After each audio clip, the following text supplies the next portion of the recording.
Assalamualaikum warahmatullahi wabarakatuh.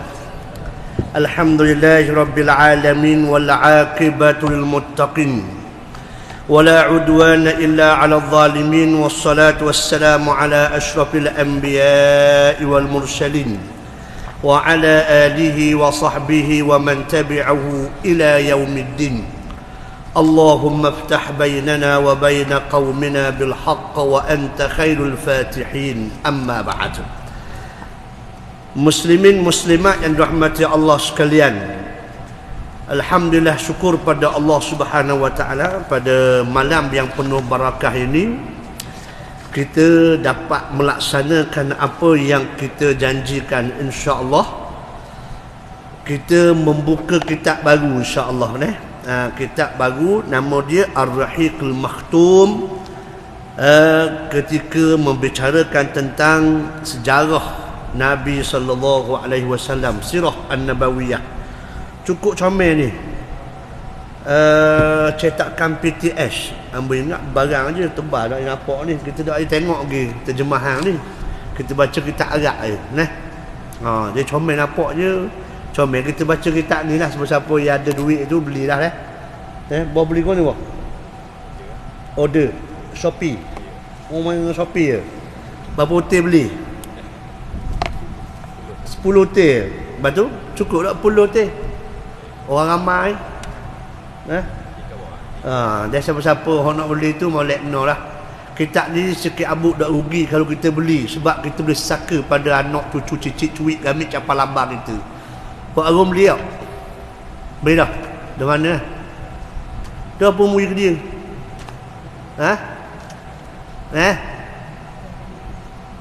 Bagus kau. Beli tengok. Kabul lah dok nak baca habis cerita. Allah la ilaha illallah. Gua ni ada seorang tu, ini betul berlaku di Pengkalan Berangan. Dia ajak hamba baca kitab gini tapi kitab lama. Kitab lama ni kalau orang dok biasa baca, jangan tebal juga, sebab dia tidak ada titik. Noktah tak ada. Straight je nak tahu nak bertim mana. Jadi dia ajak baca kitab. Dia kata kita baca kitab sembahyang lah ustaz. Okey, beres je kita kata. Kitab nipis sudah, cepat sikit khatang kata dia. Okeylah kata. Kita ngajarlah kitab Munyatul Musalli. Dia beli kan. Dia beli, dia pun buat enak semua, buat poster comel lah. Berapa pakat geri belakang, dia pun soal dah bawah harga 3 riyal setengah. Kitab lama kan, kitab kuning tu. Kita pun start baca lah. Kita buka muka surat 1, dia muka surat 10 lah. Duduk depan ni macam Pak Arung duduk ke. Tengok. Nampak tak? Orang kata kakak ni kena dah, orang kata kena dah. Lepas mayang isyak, dia ajak kita minum air. Kamu nak tanya sepatah ni, tak sebut nama lah. Tapi dong Pengkalan Berangan. Hampa baru baca muka surat 2, dia mau buka surat 10. Shh. Kata dia, ustaz jangan bising sangat, hamba tak pernah baca, tapi hamba nak suruh orang kampung ni mari dengar, mari belajar ustaz. Jadi hamba belilah kitab-kitab tu, suruh dia mari baca, dengar. Tu bagus. Pak Arum bukan spesies tu kan, ke spesies tu kau? Ya tu kau? Tak apalah, sama lah makna dia, kita serupa lah orang Pengkalan Berangan. Allahu Rabbi. Tak apa lah. Kita baca kitab Ar-Rahiqul Makhtum. Ini ditulis oleh Safiur Rahman Al-Mabakuri, seorang ulama India yang menjuarai dalam bidang bab penulisan sirah ini, sirah yang paling ringkas dan padat dan diiktiraf oleh seluruh negara OIC. Inilah kitab yang paling tepat dari sudut fakta dan dari sudut penceritaan dia, daripada mula Nabi sampai Nabi wafat sallallahu alaihi wasallam. Tu je. Okey, kita bacalah satu persatu insya-Allah. Muka surat 2 lah, muka surat 2 lah. Bab yang pertama, kedudukan geografi masyarakat Arab dan kabilah mereka. Tapi mana-mana kitab, tuan-tuan, kalau baca mana-mana kitab, mesti baca apa dia ditulis oleh penulis tersebut. Penulis tu tulis apa? Ni mesti kita baca. Tu dia. Mesti kita baca kata-kata hak yang ditulis oleh Syafiur Rahman Al-Mabakfuri. Sebab apa dia tulis kitab ni? Muka surat pendahuluan tu. Muka surat pendahuluan itu qala al-musannif rahimahullahu taala wa nafa'ana bi ulumihi fid daraini amin. Bismillahirrahmanirrahim. Baik, semua ulama bila dia nak tulis kitab, dia tulis Bismillahirrahmanirrahim. Sebab apa dia tulis Bismillahirrahmanirrahim? Tak kira kitab lama, tak kira kitab baru, semua tulis Bismillahirrahmanirrahim. Sebab dia ada hadis Nabi sallallahu alaihi wasallam, ada 3 hadis yang masyhur. Kullu amrin dhi balin lam yubda bi Bismillahirrahmanirrahim fahuwa ajzam. Wa fi riwayatin man lam yabda bi Bismillahirrahmanirrahim, kullu amrin dhi balin lam yubda bi Bismillahirrahmanirrahim fahuwa aqta. Kullu amrin dhi balin lam yubda Bismillahirrahmanirrahim fahuwa abtar. 3 riwayat, ajzam, aqta wa abtar. 3 kalimah ni. Setiap perkara, kullu amrin dhi balin, setiap urusan yang mempunyai maksud. Apa maksud amrin zibal? Amrin zibal itu 3. Mana-mana perbuatan yang statusnya wajib, statusnya sunat, statusnya harus. 3 perkara ni, amalan hak yang berstatus 3 ini, kalau tidak dibaca bismillah, itu masuk dia. Okey? Tu dia. Ada pun perbuatan yang makruh, perbuatan yang haram, tak boleh baca bismillah, hukum dia haram. Sebab kita ni, setiap orang Islam, dia tak boleh keluar daripada 5 hukum. Apa pun pekerjaan yang dia buat. Yang pertama wajib, yang kedua sunat, yang ketiga harus, yang keempat haram, yang kelima makruh. Yang dimaksudkanlah hadis kullu amrin dzibalin itu merujuk pada 3 perbuatan. Perbuatan wajib. Contohnya kita sembahyang kan, wajib. Maka sebelum sembahyang kita tu tak baca Bismillahirrahmanirrahim. Nampak tak? Maka abtar wa aqta wa ajzam. Nampak tu? Kita dok pakai minyak wangi contohnya, sebab minyak wangi ni sunat. Tu dia. Tatayyab. Kita dok pakai benda-benda yang comel untuk mari ke masjid. Ya ayyuhallazina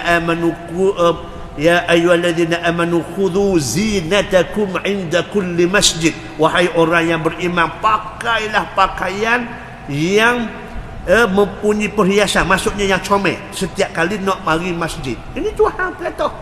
Maka disebut khudhu zinatakum, itu merujuk kepada sunat, bukan wajib. Maka bila kita baca, kita pakai baju Melayu ke jubah ke, tak baca Bismillahirrahmanirrahim, maka abtar aqta wa ajzam, sebab dia sunat. Okey? Tu dia. Kita pakai baju warna apa? Warna merah, warna hijau, warna biru, warna kuning, tak ada masalah. Pasal warna itu harus. Nampak tu? Jadi maknanya kita buat 3 perbuatan, yang wajib, yang sunat, yang harus, tapi tak baca Bismillahirrahmanirrahim. Maka abtar, aqta wa ajzam itu, semua 3 perkataan itu, maksud abtar mandul, aqta maksud terpotong, ajzam maksudnya hidung terpotong. Semua 3 perkataan ini tadullu ala qalilil barakah, maksudnya berkat sikit. Nampak tak? Berkatnya sikit ataupun tak ada. Jadi maknanya kalau kita nak buat benda wajib, benda sunat, benda harus, kita baca Bismillahirrahmanirrahim. Sebab apa? Sebab kita minta tolong dengan Allah, minta berkat dengan Allah, minta mudah dengan Allah Subhanahu wa taala. Okey? Sebab itulah ba itu harfu jar, dia mesti takdir di depan. Kalau kita baca dalam bahasa Arab, syarah bahasa Arab dia panjang lebar. Sebab tu dia bagi Bismillahirrahmanirrahim. Dalam bahasa Arab dia ada 3 jumlah. Jumlah yang pertama fi'liyah, yang kedua ismiyah, yang ketiga syibhul jumlah. Adapun hak yang diiktirahnya ialah jumlah fi'liyah, jumlah ismiyah, Nama tu, adapun syibhu jumlah itu sebenar hakikatnya bukan jumlah, tapi disebut jumlah kerana ada takdir. Dan faham tak faham, anggap sudah dulu lah. Itu dulu. Sebab kena khabar, tak boleh nak khabar pasal dia ilmu. Jadi bila kita sebut sahaja jumlah dalam bahasa Arab, fi'liyah, ismiyah ataupun syibhul jumlah, maka dia kena ada kaedah, sama ada fa'il ataupun fa'il apa di fa'il maf'ul ataupun dia mubtada khabar. Itu dia kena faham makna jumlah fi'liyah ataupun jumlah ismiyah ataupun syibh jumlah. Baik, bismillahirrahmanirrahim, oleh kerana dimulakan dengan huruf ja, ba, ala, ila, an, fi, ini dipanggil harfu jar. Dia sebut harfu jar, maka dia bukan jumlah yang sempurna, maka dia ada benda yang dihazafkan. Bila benda yang dihazafkan itulah dipanggil al-muqaddar, mesti ditakdirkan. Jadi contohnya bila kata bismillah, dengan nama Allah, perbuatan apa? Maka ulama-ulama menyebut bahawasanya bebas, hak depan tu kita bergantung kepada perbuatan kita. Contoh malam ni kita baca kitab, maka aqra'u bismillahirrahmanirrahim. Kalau kita nak makan, akulu bismillahirrahmanirrahim. Kalau kita nak main, al'abu bismillahirrahmanirrahim. Kalau kita nak memandu, arkabu bismillahirrahmanirrahim. Maksudnya ditakdirkan dengan hak perbuatan yang dibuat sebelum tu, dengan minta tolong dengan Allah Subhanahu wa ta'ala. Itu rahsia bismillahirrahmanirrahim. Tu dia. Kalau kita nak syarah bismillah ni panjang lebar lah pula. Kita cukup sekadar tu dulu. Okey? Tu dia. Macam juga kalimah la ilaha illallah, kalau kitab, dalam kitab Allahumma salli ala Sayyidina Muhammad, dalam kitab apa bah? Allah, Aqidah An-Najin, hampir dekat 3 muka surat. 3 nak masuk 4 muka surat isyarah kalimah la ilaha illallah. Apa makna ilah, apa makna la, apa makna ilah, apa makna Allah. Siapa 4 muka surat. Makna banyaknya ilmu ulama. Ini nak kelara, nak suruh kita faham. Macam juga bismillahirrahmanirrahim, nak suruh, kalau kita tengok nak suruh kelara dia, banyaknya. Apa maksud bism, ism itu maksud apa, Allah itu apa, Ar-Rahman itu maksud apa, Ar-Rahim itu maksud apa. Dahsyat. Jadi makna cara mudahnya, makna semua perkara yang duduk dalam perkara yang wajib, yang sunat, yang harus, maka kita kena baca bismillah. Sebab apa? Kalau tak baca, kita tak berapa barakah perbuatan kita tersebut. Nampak tu? Sebab tu kita orang Islam, kita kena ajar adanya barakah.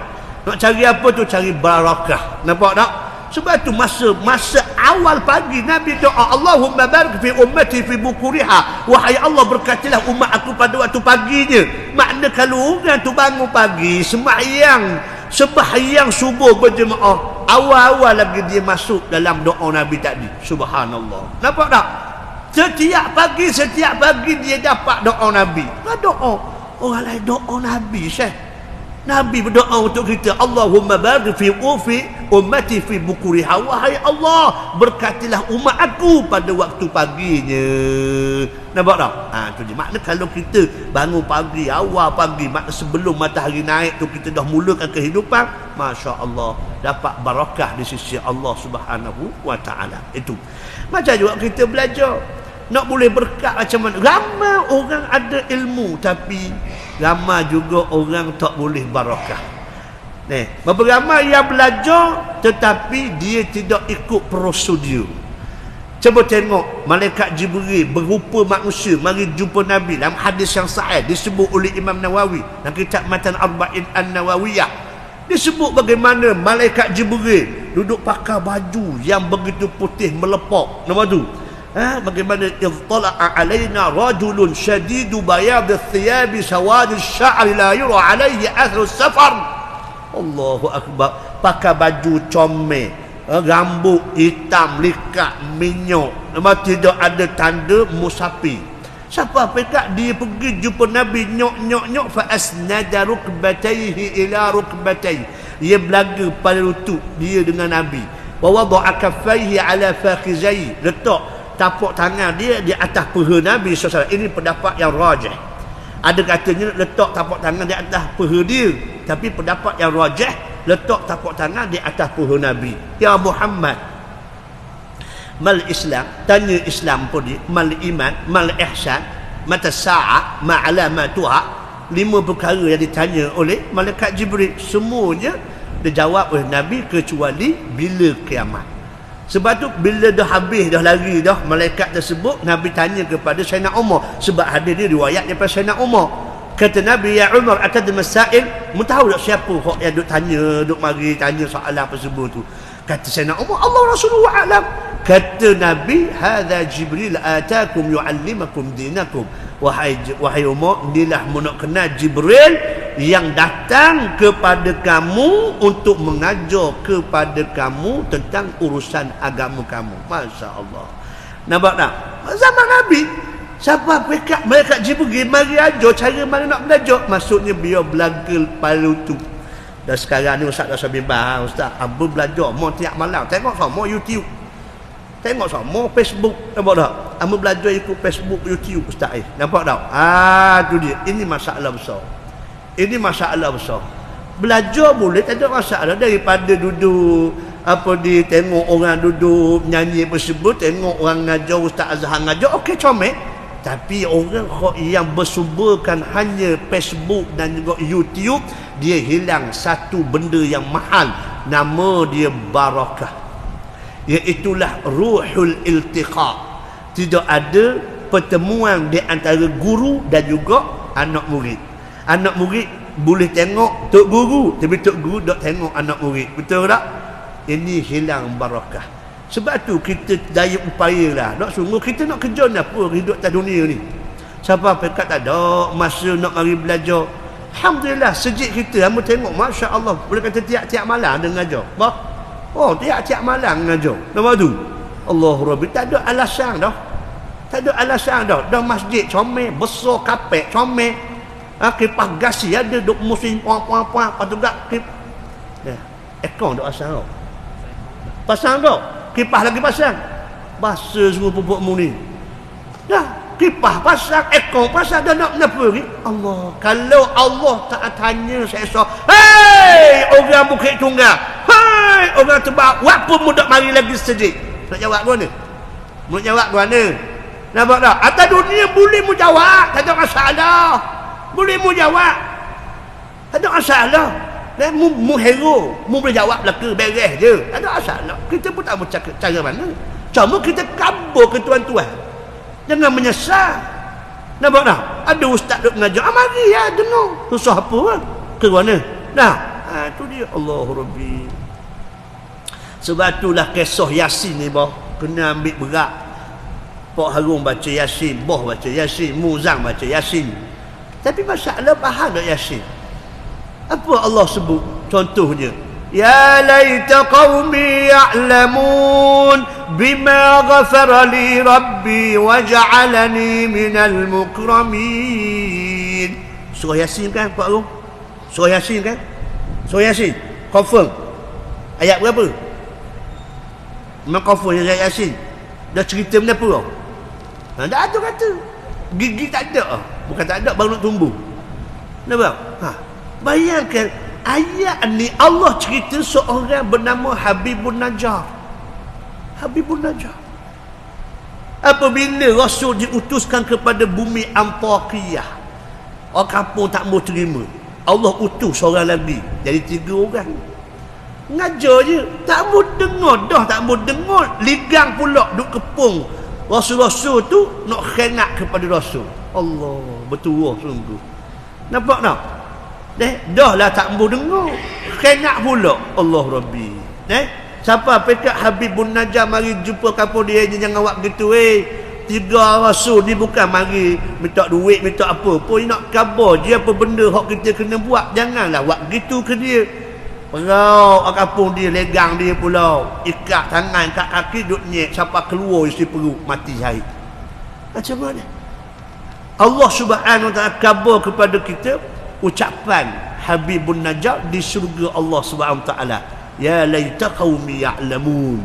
Alangkah baiknya kalau kaum aku dapat tahu apa yang aku dilayan oleh Allah sekarang. Masya Allah. Bima ghafara li rabbi wa ja'alani minal mukramin. Bagaimana aku diampun dosa oleh Allah Subhanahu wa taala dan aku dijadikan orang yang mulia di sisi Allah Subhanahu wa taala. Kes apa? Kesnya nak mempertahankan Rasul. Nampak tak? Kesnya nak mempertahankan Rasul. Allah Rabbi. Nak suruh Rasul tu mengajar. Nampak tak? Dah kita ni ustaz-ustaz mari mengajar dah. Nampak tak? Tu dia. Tak mau mari lagi. Nak kata guana lagi. Dah dunia boleh cakap belah. Ke guana. Nah. Allah, ustaz-ustaz hok mengajar pun orang hok yang bukan mengajar benda utuh. Nah, kalau mengajar benda utuh, benda sesat lapor kepada polis yang. Nampak tak? Ustaz-ustaz hok mengajar ni macam mana dia boleh mengajar? Nah, tu dia cek dulu, dia murajaah dulu nak mengajar. Nah, tiba-tiba kita tak mari. Allah Rabbi, hebat benar kita. Okey, tak apalah, itu urusan kita lah pula. Masing-masing mikirlah. Okey, qala al-musannif, segala puji kepada Allah. Memang gitulah ulama-ulama lepas bismillah dipuji Allah Taala. Dah, sebab tu kita ni atas dunia ni apa pun yang berlaku kena puji Allah. Kena puji Allah. Pak Arung kalau dapat nikmat, Pak Arung baca apa? Kalau Allah beri nikmat kepada Pak Arung kata apa? Alhamdulillah. Kalau Allah Ta'ala uji Pak Arung musibah, Pak Arung kata apa? Alhamdulillah juga. Baguslah. Alhamdulillah, dia tahu nak kata gua ni. Ni nak khabar. Kalau kita dapat nikmat, coba baca. Nabi sebutlah hadis yang sahih, disebut dalam kitab Al-Adhkar oleh Imam Nawawi. Ada dua kitab kalau boleh. Mu boleh beli ke bah? Tak beli lagi mau. Yang pertama kitab Al-Adhkar, tulis molek, dikarang oleh Imam An-Nawawi. Dalam bahasa Melayu pun dah ada dah. Satu. Yang kedua baca kitab Amalul Yawm wal Lailah oleh Imam Ibn Sunni. Nama tu dah ada dah terjemah bahasa Melayu. Dua kitab ditolonglah baca. Semua khok zikir-zikir khok Nabi doa amal sepanjang hidup Nabi ada kitab tu. Hujan turun, apa kena baca? Orang beri makan kita, apa kena baca? Nampak tak? Nak pakai baju, apa kena baca? Ni baca doa makan, cerah doa makan. Tak sungguh. Nampak tak? Boh ingat tak baca doa pakai baju? Ingat tak? Tu kata baik budak pasti pula. Tu kata mana? Tak sungguh weh. Makna nak sebut. Baca dua kitab dia. Tu je. Baik. Jadi bila kita diberi nikmat oleh Allah Subhanahu Wa Taala, sebut semua sekali alhamdulillah. Alladzi bi ni'matihi tatimmu shalihat. Baik. Kalau kita diberi musibah oleh Allah, baca alhamdulillah ala kulli hal. Mudah je. Nampak tak? Perang keluar sejik, salah jakah, perut seduk orang. Alhamdulillah ala kulli hal. Nampak tak? Ada orang perut salah jakah, mati terus ada. Anak murid kita, kawan salah jakah tangga, perut jatuh, pauk kena atas. Orang panggil urat punai, perut mati serta merta. Nak kabarnya. Kita seduk orang aja, alhamdulillah ala kulli hal. Nampak tak? Cuba amalkan benda tu. Dapat nikmat, alhamdulillah. Alladzi bi ni'matihi tatimmu shalihat. Wahai Tuhan, segala puji bagimu. Dengan nikmat hak mu beri ni, boleh aku buat sempurnakan benda-benda yang baik. Nampak tak? Makna boleh nikmat, ingat nak buat benda baik. Nampak tu? Jangan kita duduk fikir untuk kita je. Untuk fikir buat benda baik yang boleh beri manfaat kepada orang lain.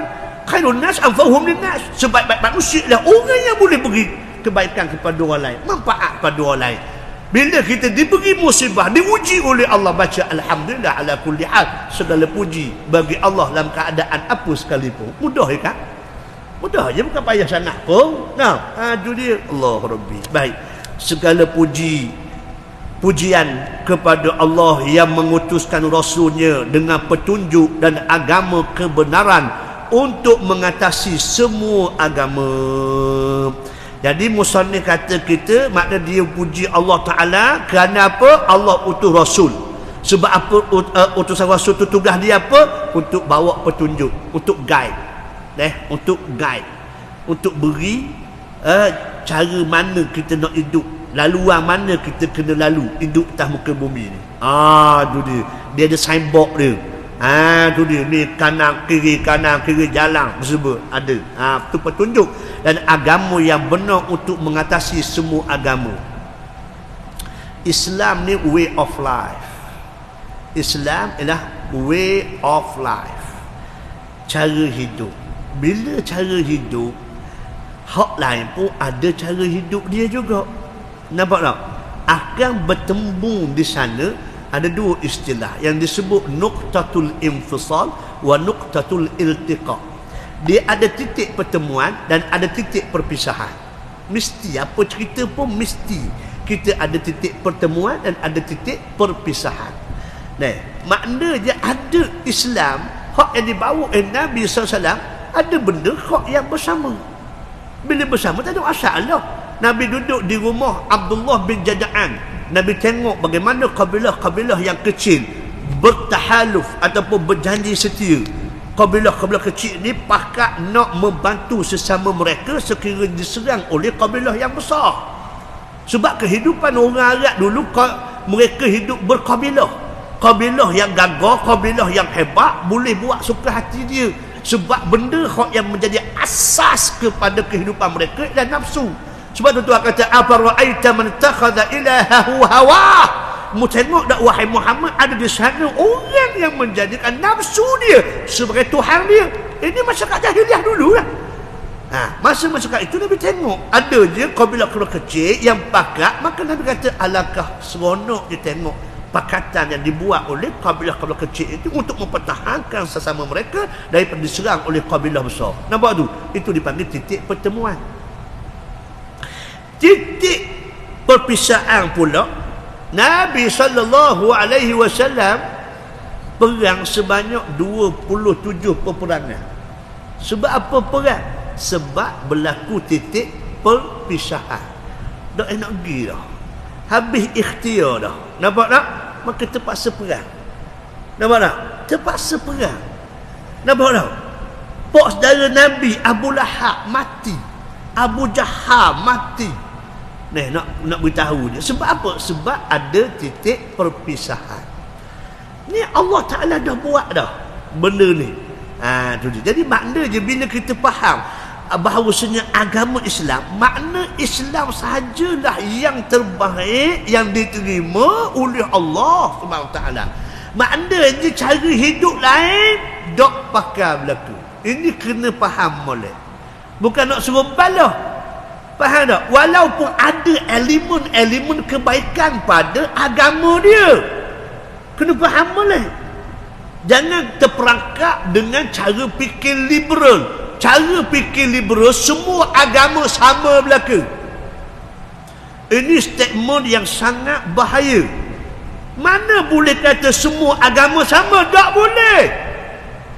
Islam tak sama dengan agama lain. Tak kiralah agama samawi ataupun agama wada'i. Kita faham agama samawi itu agama hak Allah turun. Ada rasul, ada kitab panduan. Macam kitab Taurat, kitab Injil zaman Nabi Musa, zaman Nabi Isa. Ini dipanggil Yahudi, ini dipanggil Nasara. Kalau tidaklah dua kabilah ini, dua rumpun ini dia seleweng, afatatma'una ayyuminu lakum wa qad kana fariqun minhum yasma'una kalam Allah summa yuharrifuna. Kalau mereka tidak seleweng, kalau tak tambah, kalau tak kurang, kalau tak autak, maka tak ada masalah. Kita boleh makan sembelihan Yahudi, kita boleh berkahwin dengan orang Yahudi. Orang Kristian kita boleh makan sembelihan dia, kita boleh berkahwin dengan orang Kristian. Tapi oleh kerana mereka telah autak, nampak tak? Menyeleweng daripada hak asal, maka sesat. Dan ajaran mereka ada hak betul. Ada hak betul. Jadi bila kita kata bahawa saja semua agama sama, ini satu kesalahan yang besar. Kesalahan yang besar. Kita kata masing-masing balik kepada agama. Betul? Balik pada agama. Tapi agama yang diterima oleh Allah ialah Islam sahaja. Kena faham boleh. Hak ni kena tegah. Faham tak ni? Hei, tidur pula ni. Ni orang tahu. Ni benda penting. Inna dina indallahil Islam. Kita bukan ekstrim. Kita nak kabur barang benda hak kita wajib pegang. Hak ni kena faham molek ni. Sebab tu di akhir zaman kita akan dibentangkan cara fikir yang pelbagai. Dan cara fikir itulah yang menyebabkan kita kadang-kadang tersalah dan tertipu. Hanya lebih main. Bila cara fikir salah, maka kehidupan kita akan menghala kepada cara fikir yang kita faham tersebut. Kalau faham kita salah, maka hidup kita pun akan salah. Nampak tu? Sebab tu kita kena faham Islam. Jangan tengok kepada orang Islam. Sekarang ni berapa ramai orang yang ambil Islam dengan batang tubuh orang.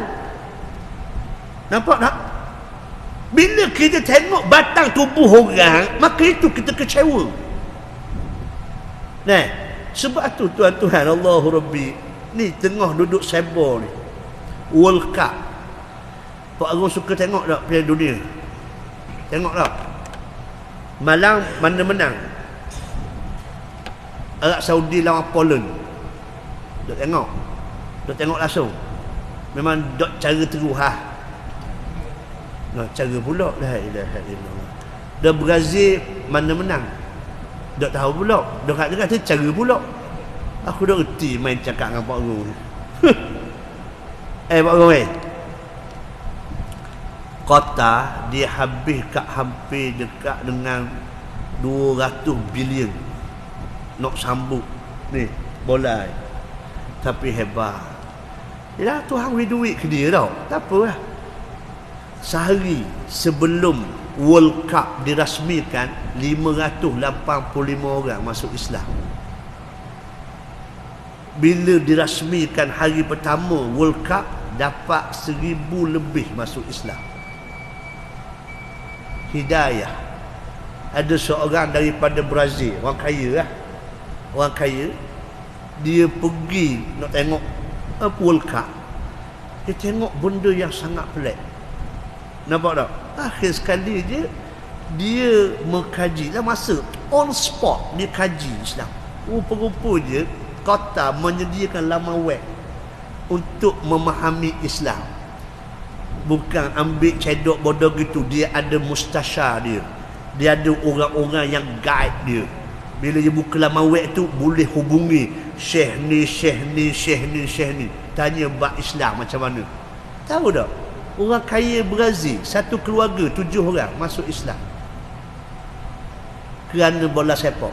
Allah Rabbi. Nampak tak? Kita kerana bola bakobah, baharambang semua. Mu apa awak? Mu Oh, berat nanang semua mu ni. Orang lain main bola masuk Islam, mu bakobah. Oh, padang mu ni. Habis buat malu kau ni. Allah gokok lah. Bertaubatlah orang yang terlibat. Mana? Allah. Orang lain tengok anju bola boleh masuk Islam. Apalah sangat 200 bilion dengan negara kota yang diberi kekayaan oleh Allah. Kota ni 14,000 kilometer je persegi je. Dia punya negara sangat kecil, tapi Allah beri kekayaan dia. Dia guna kekayaan dia. Siapa peringkat tengok 1000 orang lebih boleh masuk Islam. Baru 2-3-4 hari World Cup. Subhanallah. Kalau kita himpun duit banyak mana pun, nak mencari seorang masuk Islam pun tak ternilai dengan harta yang kita ada. Allah Rabbi. Nampak tak? Lepas tu kita kena sebutkan keindahan Islam. Sebenarnya sebab kita tak faham Islam, tak belajar Islam. Tu yang jadi kita jadi semambu tu sebenarnya. Cuba faham Islam, belajar dengan hak yang sebenarnya. Itu kita kena baca sejarah ni macam mana. Nampak tak? Ni label orang Islam tu ekstrim lah. Kita di Islam ni diajar pada kita keanjalan. Idza daqa tasa' wa idza tasa'a daqa. Bila sempit dia luas, bila luas dia sempitkan. Nampak tak? Itu cara sangat hebat Islam ni. Lepas tu kita kena faham Islam dari sumber yang asal. Sebab tu kena belajar Quran, kena belajar hadis, kena belajar sirah. Kena belajar sirah. Baru faham Islam yang sebenar. Nampak tak? Tambahan pula lengkap semua sekali hidup Nabi sepanjang 23 tahun. Complete set. Ibadat, muamalah, munakahat, siasah. Complete set. Nampak tak? Sempurna. Sampai pekat Tuhan istihar. Al-yawma akmaltu lakum dinakum wa atmamtu alaikum ni'mati wa raditu lakumul Islam dina. Allah Ta'ala siapa pekat istihar kepada Nabi.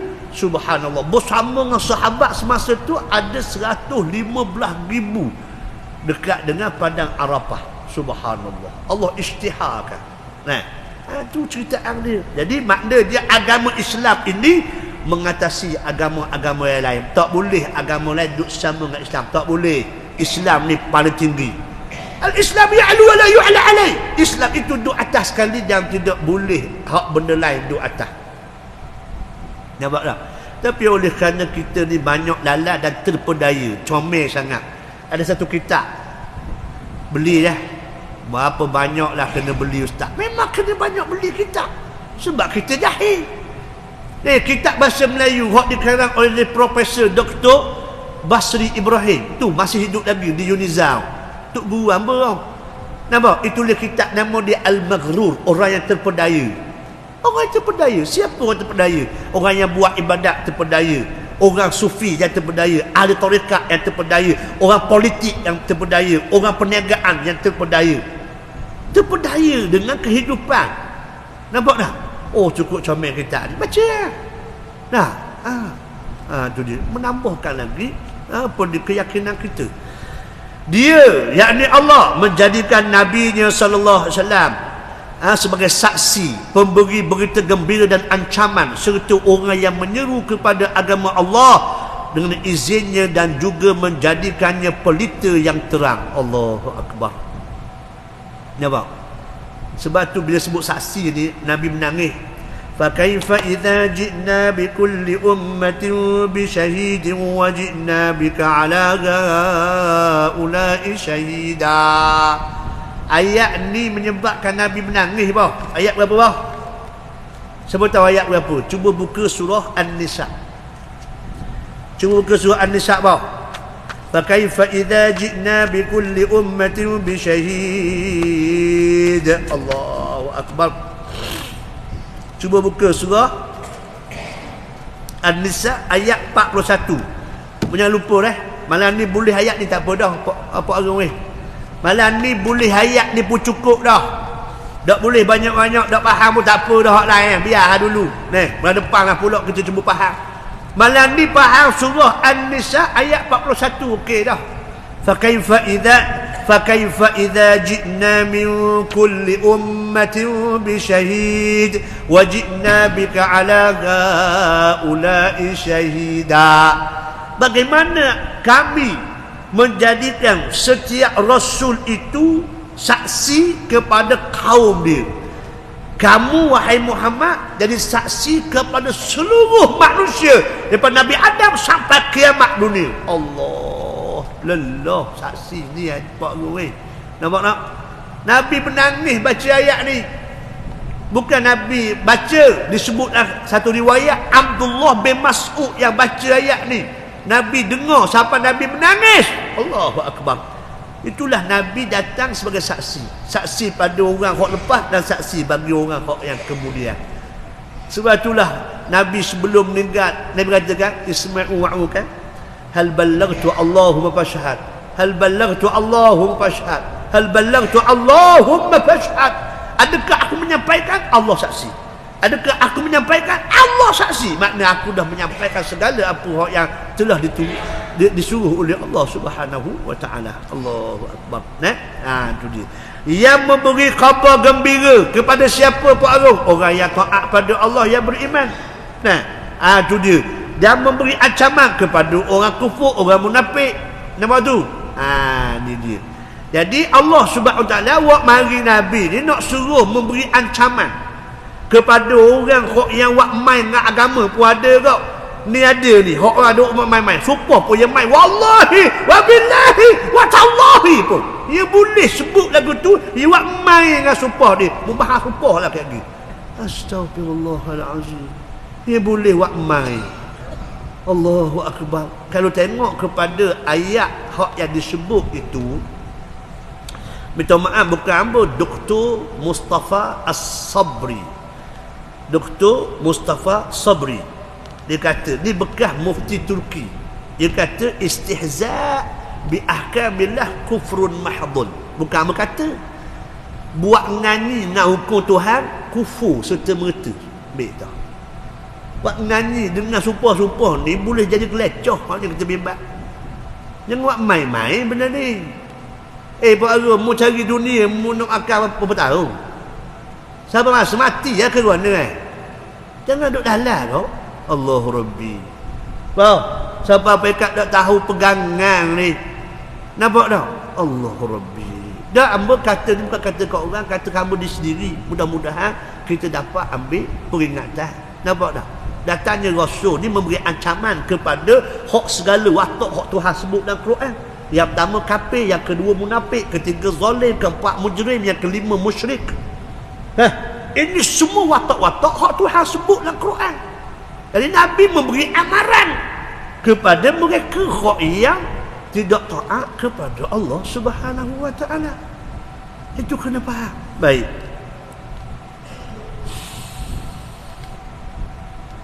Allah Subhanahu wa taala menjadikan Nabi sebagai ikutan yang baik untuk sesiapa yang mengharapkan redha Allah hari akhirat dan orang yang mengaktinya dengan banyak. Allahu Rabbi. Allah jadikan Rasul sebagai idola. Idola orang yang mengharapkan redha Allah Subhanahu wa taala. Nampak tu? Laqad ja'akum rasulun min anfusikum. Allah datangkan rasul daripada manusia, bukan malaikat, bukan jin. Itu dia sebagai sampel, qudwatun hasanah. Bagi orang yang nak cari redha Allah, ini kehidupan. Ini yang kita kena belajar sirah Nabi. Sebab kita nak cari redha Allah Subhanahu wa taala. Sebab redha Allah taala itu ada pada kehidupan Rasulullah sallallahu alaihi wasallam. Itu dia. Allahu Rabbi. Lepas tu kita nak kepada akhirat. Allahu Rabbi. Tuan-tuan, dunia ada anak didik dia, akhirat ada anak didik dia. Kata Nabi, kunu abnaul akhirah, abnaul akhirah, mujadilah anak didik akhirat, apa cerita sekalipun. Nampak tu? Tu dia. Dunia ada anak murid dia, akhirat ada anak murid dia. Jadikan diri kamu itu anak murid akhirat. Maksudnya apa kita buat atas dunia ni biar ada manfaat untuk akhirat. Kita kerja 8 jam sehari semalam, contoh kita pergi kerja 8 jam tu biar boleh buat modal di hari akhirat. Kita main bola, biar main bola tu boleh buat modal di negeri akhirat. Kita berpolitik, biar politik kita tu boleh jadi modal di hari akhirat. Kita berniaga, biar niaga kita tu jadi modal di hari akhirat. Kalau sia-sia. Nampak? Tu dia. Allah, comel. Mukadimah comel dah baik. Dah ucapan ulama kan. Semoga salam dan sejahtera diberikan kepada baginda dan keluarganya serta para sahabatnya dan sesiapa yang mengikuti mereka dengan baik sehingga hari kiamat. Semoga Allah Subhanahu wa taala memancarkan rahmat dan keredaannya kepada mereka semua. Makna kita doa kepada Rasul, kepada keluarga Rasul, sahabat dan orang yang ikut Rasul. Nampak tu? Maknanya semua sekali kita doakan mereka. Subhanallah. Bila kita doa, mudah-mudahan doa kita tu diberi pula kebaikannya oleh Allah kepada kita. Itu dia. Sesungguhnya saya berasa amat gembira dengan pengumuman yang dibuat, tengok tu, oleh Rabitah Al-Alam Islami di persidangan sirah Nabi. Dia Rabitah Alam Islami ni dia satu pertubuhan khusus untuk meninggal syiar Islam ni di seluruh dunia. Ustaz Said Nur Hisham tu, Ustaz Said Nur Hisham pernah ditaja oleh Rabitah ni belajar Mekah selama setahun. Ustaz Said Nur Hisham tu tengok barang tu, orang hebat tu. Ditajuk di Rabitah ni. Rabitah ditajuk di antara ramai-ramai orang di seluruh dunia ni, dia di antara orang yang ditajuk untuk belajar percuma di Mekah selama setahun. Allah Rabbi. Tak pilih kita tu. Tahu? Tu dia. Tak apalah dia tak saik kan. Kita tak ada saik, teku pun tak ada, tuang pun tak ada. Rasa nak berangan lah. Kau nak Pak Arung. Kau berat lagi Pak Arung. Nampak tu? Tak apalah. Itu rezeki dia Pak Arung tau. Tak apalah. Nak sebutnya Rabitah ni dia banyak buat program-program seumpama itulah secara percuma supaya lebih mendalami urusan agama, lepas tu balik ke negara dia berdakwah pula. Tu cerita dia. Baik. Jadi dia antara dibuat persidangan sirah Nabi. Dia diadakan di Pakistan pada bulan Rabiul Awal 1396. Tahun berapa bah? Sekarang ni 1444. Tolok apa? 1444 2022. Dah ni 1396. Tahun berapa? Bah, 2000. Yalah. Matematik ni toke bank dah main kira nombor nombor. Tapi dia boleh kira pitih. Tak ada. Baik. Badan Kebajikan Islam ini menganjurkan pertandingan antara bangsa untuk menghasilkan buku tentang sirah Nabi Muhammad. Semoga Nabi dilimpahkan ribuan salam dan sejahtera. Ni doa dia lah. Pertandingan tersebut menjadi pendorong kepada para penulis dan menggalakkan karya mereka dihasilkan dengan baik. Saya berpandangan bahawa program ini memiliki nilainya yang besar dan mungkin tak dapat diluahkan dengan kata-kata. Apabila kita perhatikan sirah dan tauladan yang ditunjukkan oleh Nabi Muhammad sallallahu alaihi wasallam, baginda semua layak untuk diberikan salam dan sejahtera dengan pemerhatian yang mendalam. Ia adalah satu-satunya sumber yang mencurahkan seluruh kehidupan dunia Islam dan kebahagiaan umat manusia. Nampak tak? Maknanya kalau kita nak cari kebahagiaan, carilah kehidupan Rasulullah. Nampak? Macam mana cara hidup Rasulullah. Ini punca dia. Bila kita nak cari bahagia, bila nak cari redha Allah, carilah kehidupan Rasulullah sallallahu alaihi wasallam. Saya berasa amat berbahagia untuk menyumbangkan sesuatu yang pertandingan yang dianjurkan itu. Namun siapalah saya untuk menerangkan kehidupan Nabi SAW yang merupakan pemimpin seluruh umat. Saya hanya seseorang yang ingin melihat dirinya bahagia apabila mengambil sedikit cahaya daripada kehidupan baginda supaya tidak tersesat dalam kegelapan malam. Bahkan saya ingin hidup dan mati untuk menjadi sebahagian daripada umat baginda serta mengharapkan Allah mengampunkan dosa saya melalui syafaat daripada Nabi baginda sallallahu alaihi wasallam. Allah. Ini dipanggil tawadhu' asy-syekh. Tawadhu'. Man tawadha'a rafa'ahu Allah. Barang siapa yang tawadhu', merendah diri, nescaya Allah akan meninggikan darjat dia. Inilah kehebatan ulama. Tengok dia berendah diri cara tulisan dia tu. Tu dia macam mana hamba nak tulis kehidupan Rasulullah. Rasulullah ni siapa, hamba ni siapa. Cumanya kita buat ni sebab nak melihat ada di sana pancaran cahaya yang boleh menyuluh kehidupan, yang kita boleh pandu ikut cahaya tersebut supaya dapat syafaat daripada Nabi sallallahu alaihi wasallam. Allah Rabbi. Pendekatan yang saya gunakan dalam buku ini boleh diringkaskan begini. Ni penting kita baca. Siapa-siapa yang beli kitab, beli buku, kena baca muqaddimah muallif. Pengarang kitab tu kena baca sebab dia khabar apa benda yang dia nak sebut dalam kitab ni. Tu ceritaan dia. Jadi musannif kata, sebelum saya menulis buku ini, saya ingin menjadikannya dalam bentuk yang sederhana saiznya bagi mengelakkan perbahasan yang terlalu panjang ataupun ringkas. Maknanya daklah terlampau panjang dan dak terlampau ringkas. Panjang sampai meleret, menjemukan, ataupun ringkas yang tidak memberi kepahaman. Tak begitu, nak tengah-tengah. Gitu. Baik, namun begitu apa yang biasa saya lihat adalah terdapat perbezaan yang jelas dalam susunan peristiwa sirah Nabi atau dalam huraian untuk peristiwa yang berlaku. Itu dia. Banyaklah perbezaan. Betul dah pasal periwayatan yang berbeza. hak ni kata gini, hak ni kata gini. Cuma kita nak tengok, kita nak at-tawfiq, at-tajmi' bainal ara'. Macam mana kita nak himpunkan pendapat-pendapat tersebut. Jangan kita nampak bertentangan, tapi nampak bagaimana kekhilafan yang berlaku itu memberi rahmat kepada orang Islam. Itu je. Allah Rabbi, hebat musannif kita ni. Oleh itu saya melakukan penelitian yang mendalam dan melihat seluruh aspek kajian. Kemudian saya meletakkan maklumat yang lebih kuat sumbernya berdasarkan kajian saya dalam buku ini selepas proses penelitian sumber maklumat yang dilakukan. Oh, ni penting bah. Nampak?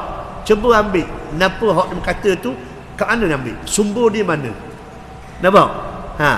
Dia cakap ni dia ambil mana? Kitab apa? Muka surat berapa? Siapa yang menulis? Nampak tu? Bila kita tahu ke apa dia sumber rujukan, tahu dah ada orang ambil sumber rujukan daripada rujukan Syiah pun ada. Orang ambil sumber rujukan Syiah. Allah la ilaha illallah. Nampak tak? Ini masalah dia. Sebab tu kita tengok buku-buku mana hak yang bertepatan dengan akidah Ahlussunnah. Mana dia hak yang Syiah, mana dia hak Mu'tazilah. Contoh macam kita katakan, kita baca kitab tafsir. Dua kitab tafsir yang sangat masyhur. Siapa-siapa yang belajar, tak kiralah mana-mana universiti luar ke dalam, memang dia akan cari dua kitab yang hebat. Yang pertama je Imam Asy-Syaukani, kitab dia Fathul Qadir. Kitab dia tafsir dia Fathul Qadir, seluruh dunia pakai. Yang kedua, dua jilid kitab Al-Kasyaf yang dikarang oleh Imam Az-Zakhsyari. Dua-dua ulama ini sebenarnya berpahaman Mu'tazilah. Semasa dia tulis kitab tafsir dia masih lagi berpahaman Mu'tazilah. Tetapi di saat akhir sebelum dia meninggal, dia balik kepada Ahlussunnah. Sebab tu ulama-ulama memberi amaran kepada kita, kalau ayat-ayat yang berkenaan dengan akidah dalam kitab Al-Kasyaf, dalam kitab Fathul Qadir, kita buas pada. Nampak tak? Tu dia. Sebab tu kita kena reti, kita tahu dia punya sumber tersebut. Tu dia. Contoh Al-Kasyaf. Al-Kasyaf ni walaupun dua jilid, seluruh ulama duduk buat rujukan dia. Sebab apa? Sebab dia pakai bahasa Arab. Dia pakai bahasa Arab. Macam juga Syekh Mutawalli Asy-Sya'rawi, hak isyarah tafsir Quran tu. Sebab dia ni belajar bahasa Arab, dia boleh faham syair-syair Arab, hak jahiliyah dan sebagainya. Dia boleh faham maksud perkataan-perkataan bahasa Arab klasik. Maka dia mensyarahkan Quran berdasar bahasa Arab yang dia faham, penguasaan bahasa Arab. Walaupun akidah di masa tu akidahnya Mu'tazilah, tapi oleh kerana kebijaksanaan bahasa Arab itu, orang buat tumpuan kepada kitab dia, tapi akhirnya balik semula kepada Ahlussunnah. Allah Rabbi. Baik. Kata musannif rahimahullah, walau bagaimanapun saya tidak menyebut semua dalil dan sumber, kerana cara ini menyebabkan perbahasan yang panjang dan tidak diperlukan. Syekh Daud Fatani dia tulis kitab dia, mana dia tulis ayat Quran, tak sebut pun surah apa, ayat berapa, tak ada pun. Sebab apa? Sebab dia ingat orang hok baca kitab dia tu cerdik macam dia belaka, alim macam dia belaka. Nampak tak?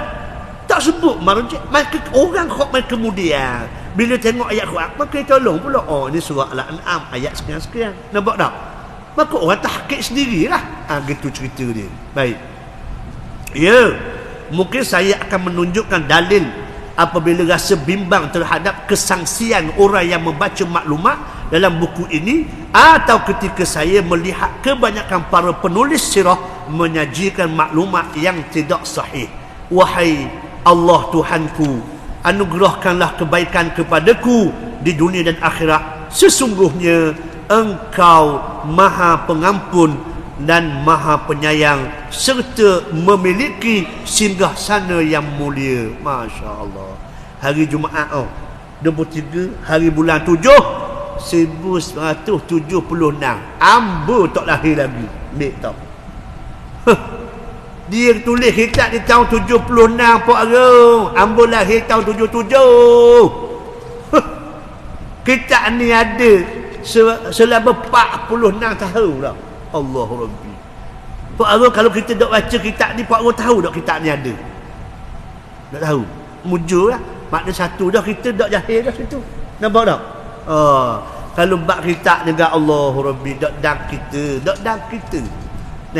Sebab tu sebelum kita mati ni, yang pertama kita boleh baca Quran biar sampai habis dan cuba faham.